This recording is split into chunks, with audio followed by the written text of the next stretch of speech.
Nagpaparamdam na umano si dating Congressman Zaldico na pinaaresto kaugnay sa maanumalyang flood control project sa Oriental Mindoro.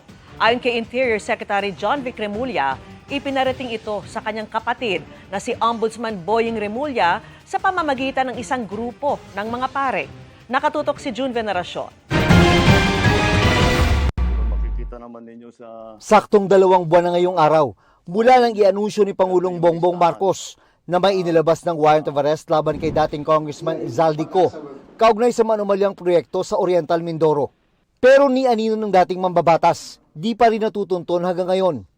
Huli siyang nakita sa mga video messages na inilabas niya noong nakarang taon. Pero ngayon, sabi ni Interior Secretary John Vic Remulla, nagpaparamdam na raw ito. Meron na siyang feelers na through sa mga ibang pare na kilala niya. Sabi ni Secretary John Vic Remulla, ang feelers mula kay Zaldico ay ipinarating na isang grupo ng mga pari sa kanyang kapatid na si Ombudsman Jesus Crispin Remulla. Pero hindi naman daw ito para sa posibleng pagsuko ng dating mambabatas. Parang nagpapakonect na gustong ng dialogue sa amin.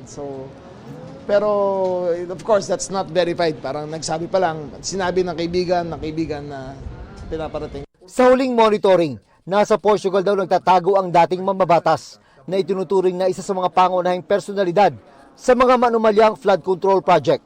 May hawak daw itong Portuguese passport kaya hindi maipatipos sa kabila ng warrant of arrest. Wala ring extradition treaty sa pagitan ng Pilipinas at Portugal. Criminal mind talaga.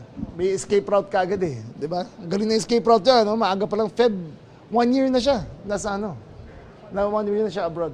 Nagpahayag naman ng kahandaan sila Remulla na makipag-usap sa kampo na nagtatagong siko. Siyempre, we take them seriously. Yung gusto makapag-dialogue, kakausapin namin yan. Pero kung bribe, ay wag na.